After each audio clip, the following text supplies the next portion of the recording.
फिर क्वेश्चन आता है what is the definition of wound. ठीक है, तो what is the definition of wound? It is the breach in continuity of skin या सरफेस एपिथेलियम। तो देखिए definition of wound, wound it is breach in continuity of skin या surface epithelium, surface epithelium। ठीक है, इसके बाद question आता है what are the types of wound. एक होता है सिंपल वुंड और एक होता है कॉम्प्लेक्स वुंड। अब जरा देखिए सिंपल वुंड में क्या क्या इन्वॉल्व होता है, स्किन, और स्किन के नीचे क्या, सबक्यूटेनियस टिश्यू। तो सिंपल वुंड में there is just involvement of skin and subcutaneous tissue. Complex wound में क्या है, स्किन के नीचे के स्ट्रक्चर्स जैसे नर्व्स, वेसल्स, टेंडन्स, स्किन के साथ involvement of nerves, vessels, tendons. इसके साथ साथ there is presence of devitalized tissue. तो देखिए definition, it is of two types. पहला सिंपल वुंड, दूसरा है complex wound. Simple wound and complex wound. ठीक है, सिंपल वुंड में किस किस चीज का इन्वॉल्वमेंट होगा, स्किन प्लस सबक्यूटेनियस टिश्यू। इसमें है involvement of skin plus subcutaneous tissue. Complex wound में skin plus underlying structures, underlying structures जैसे क्या क्या, there is involvement of nerves, vessels, tendons. इसका इन्वॉल्वमेंट तो है ही, साथ में क्या, presence of devitalized tissue, devitalized tissue. तो ये है कॉम्प्लेक्स वुंड। अब एक सबसे हॉट टॉपिक जो पिछले 3-4 साल से लगातार आ रहा है एम्स में, नीट में, डीएनबी में, जिप्मर में, पीजीआई चंडीगढ़ में, क्या, क्लासिफिकेशन ऑफ सर्जिकल वुंड। ठीक है, इसमें 4 क्लासेस होती है। Class 1 is clean, class 2 is clean contaminated, class 3 है कंटामिनेटेड और क्लास 4 है डर्टी। अब जरा इसका बेसिक कॉन्सेप्ट देखिए।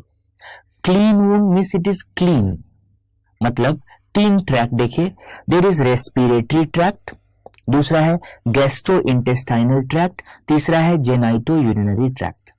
तो क्लीन वुंड में respiratory tract, gastro intestinal tract और जेनाइटो यूरिनरी ट्रैक्ट ये हम लोग एंटर नहीं करते। जैसे हर्निया हो गया, मेस्टेक्टोमी हो गया, थायराइडेक्टोमी हो गया। अब जरा ट्विस्ट देखिए, ये है क्लीन, अब है क्लीन कंटामिनेटेड, मतलब है तो क्लीन लेकिन कंटामिनेशन हुआ है, लेकिन बहुत ही मिनिमल। इसका मतलब इस सर्जरी में क्या, we are going to enter respiratory tract या जेनाइटो यूरिनरी ट्रैक्ट या गैस्ट्रोइंटेस्टाइनल ट्रैक्ट। तो इसमें हम लोग जनरली एंटर करते हैं रेस्पिरेटरी ट्रैक्ट में, जीआई ट्रैक्ट में या genitourinary tract with minimal contamination. तीसरा है कंटामिनेटेड वुंड। कंटामिनेटेड मतलब कंटामिनेशन हो गया। अब मान लीजिए किसी को चोट लग गई हाथ में और सॉइल का कंटामिनेशन हो गया, मिट्टी विट्टी वगैरह लग गई, तो एक्सीडेंटल फ्रेश वुंड कैसा है, कंटामिनेटेड। इसके बाद आप सर्जरी कर रहे थे और गलती से क्या कट गया, बावल का एक पार्ट कट गया, देयर इज एक्सीडेंटल परफोरेशन, उसकी वजह से क्या हो गया, कंटामिनेशन। ठीक है, लेकिन कंटामिनेटेड वुंड में क्या नहीं होता, organism is not present already, इसमें पुरुलेंट इन्फ्लेमेशन नहीं होता। और डर्टी वुंड में क्या है कि ऑलरेडी वुंड डर्टी है, इसका मतलब वहां ऑलरेडी इन्फेक्शन है, वहां पुरुलेंट इन्फ्लेमेशन है। तो क्वेश्चन इसमें क्या क्या आता है, एक तो पहला आपको एग्जाम्पल दे देगा सर्जरी का और पूछेगा कि ये क्लीन है, क्लीन कंटामिनेटेड है या डर्टी। तो एक एक करके डिस्कस करेंगे। See the classification of surgical wounds, classification of surgical wounds. ठीक है, पहला क्लास 1। ठीक है, क्लास 1 क्या है, it's the clean wound, it's clean wound. ठीक है, so what kind of wound is this, this is uninfected operative wound, uninfected operative wound. ठीक है, पहला चीज। दूसरा without inflammation. There is without, there is no inflammation. So without inflammation. तीसरा part, respiratory tract, gastrointestinal tract या genitourinary tract is not entered. ठीक है। और जनरली सर्जरी करने के बाद हम क्या करते हैं, wounds are closed primarily. Usually ऐसे वूंड में हम लोग ड्रेन नहीं डालते, लेकिन कभी कभी क्लोज ड्रेन आप डाल सकते हैं। So generally here wound is closed primarily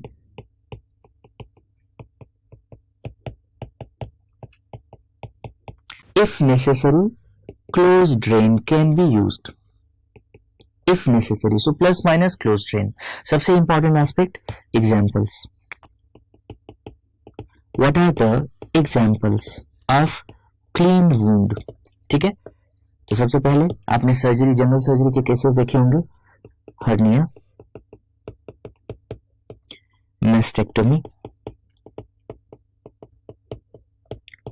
थायराइडेक्टोमी,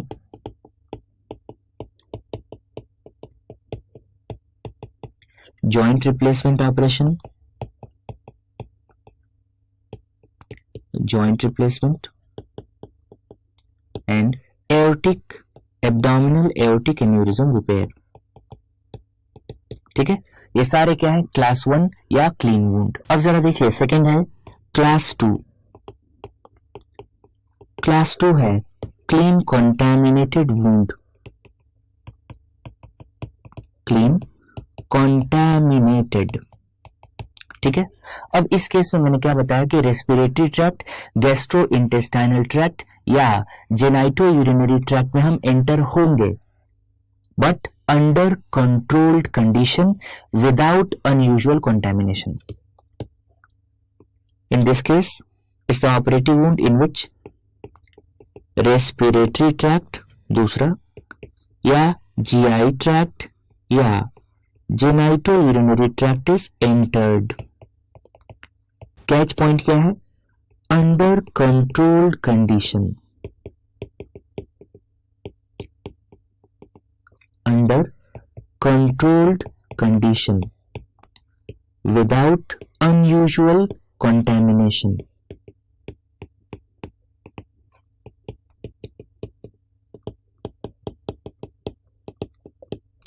ठीक है। अब इसका एग्जाम्पल देखिए, जब आप कोलिसिस्टेक्टोमी करते हैं तो क्या काटते हैं आप, सिस्टिक डक्ट, कभी कभी से वहां क्या लीक करेगा, बाइल। ठीक है। दूसरा, जब आप इलेक्टिव सीबीडी एक्सप्लोरेशन करते हैं, सीबीडी एक्सप्लोरेशन करेंगे तो आप किसके अंदर चले जाएंगे, सीबीडी के अंदर। ठीक है। तीसरा, जब भी हम लोग इलेक्टिव कोलोनिक रिसेक्शन करते हैं, देखिए हम पेशेंट का पहले बाउल प्रिपरेशन कराते हैं, और जब इलेक्टिव कोलोनिक रिसेक्शन करेंगे आप तो क्या आप कट कर रहे हैं, कोलन, या आप इलेक्टिव गैस्ट्रेक्टोमी कर रहे हैं तो आप क्या कट कर रहे हैं, जीआईटी का एक पार्ट, वहां से कंटामिनेशन होगा, लेकिन this is under controlled condition. तो एग्जांपल देखिए, ये एग्जांपल ही सबसे ज्यादा इंपॉर्टेंट है। पहला कोलिसिस्टेक्टोमी,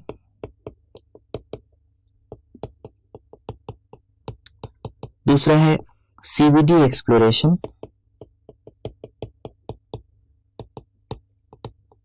और तीसरा है इलेक्टिव जीआई सर्जरी, जिसमें हम बावल प्रिपरेशन के साथ सर्जरी करते हैं, इलेक्टिव जीआई सर्जरी। जैसे example, elective colonic resection, elective colonic resection या इलेक्टिव गैस्ट्रेक्टोमी, इलेक्टिव गैस्ट्रेक्टोमी। ठीक है, यह है क्लास 2। क्लास 3, क्लास 3 है कॉन्टैमिनेटेड, मतलब ऑलरेडी काफी कॉन्टैमिनेशन हो चुका है, इट्स ऑलरेडी कॉन्टैमिनेटेड। अब कॉन्टैमिनेटेड में क्या होगा, सबसे पहले ओपन फ्रेश एक्सीडेंटल वुंड। ठीक है, इसमें आपने देखा होगा कि मिट्टी वगैरह का कॉन्टैमिनेशन हो जाता है, ओपन फ्रेश एक्सीडेंटल वुंड। दूसरा, जब भी हम ओटी में सर्जरी कर रहे हैं, there is major break in sterile technique, दूसरा है या तो major break in the sterile technique.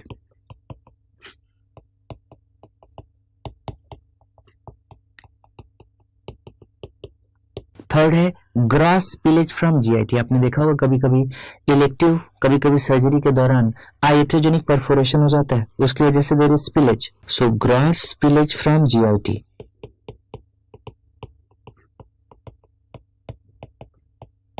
या कभी कभी आपने देखा होगा कि there is inflammation which is non purulent और आपने उसमें इंसिजन दे दिया, so incision in which acute non purulent inflammation is encountered. So incision in which acute non-purulent inflammation is encountered।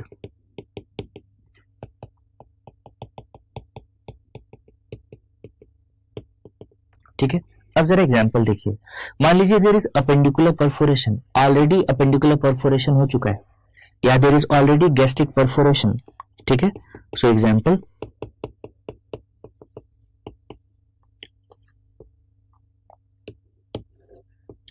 Appendicular perforation, दूसरा है gastric perforation,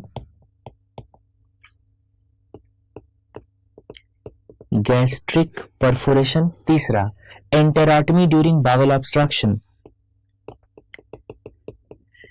एंटेरोटमी during bowel obstruction,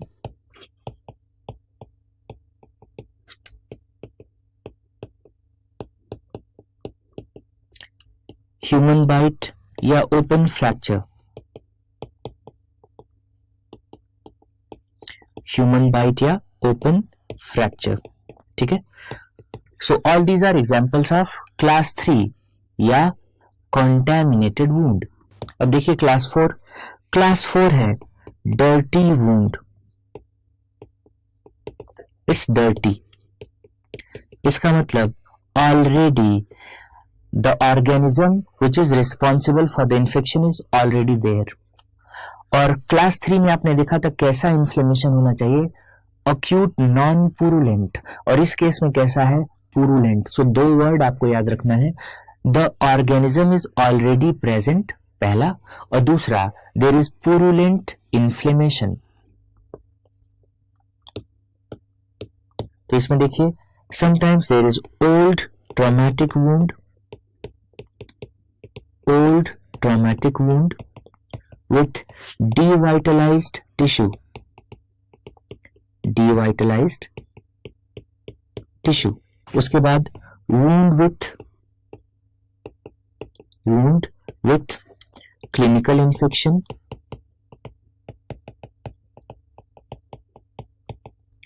or high degree of contamination,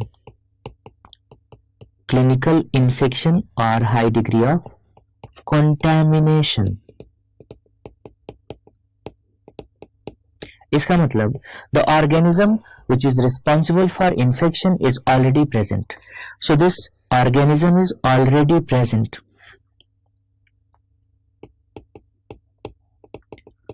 organism which is going to cause post-operative infection, organism responsible for post-operative infection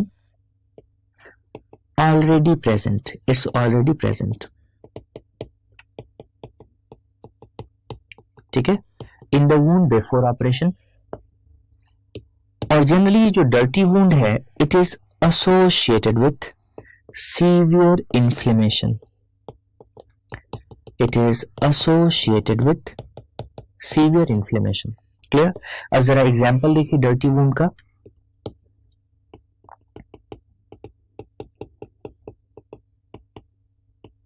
पहला है perforated diverticulitis,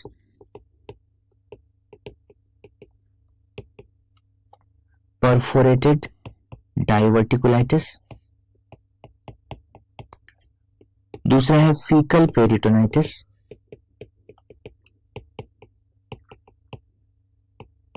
third है presence of frank pus, there is presence of frank pus,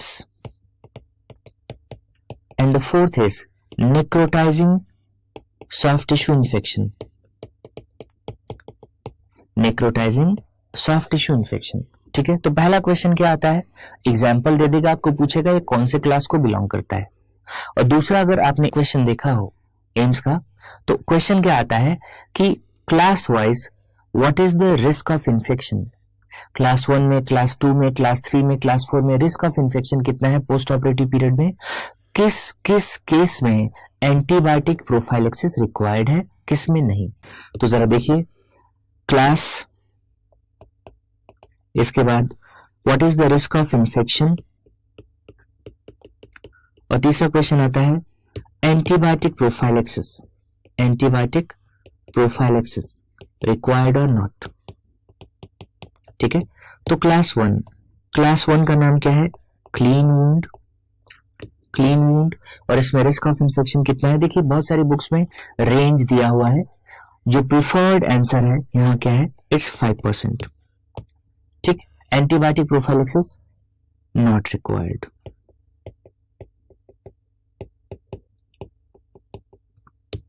ठीक, इसके बाद है class 2, class 2 है clean contaminated, clean contaminated,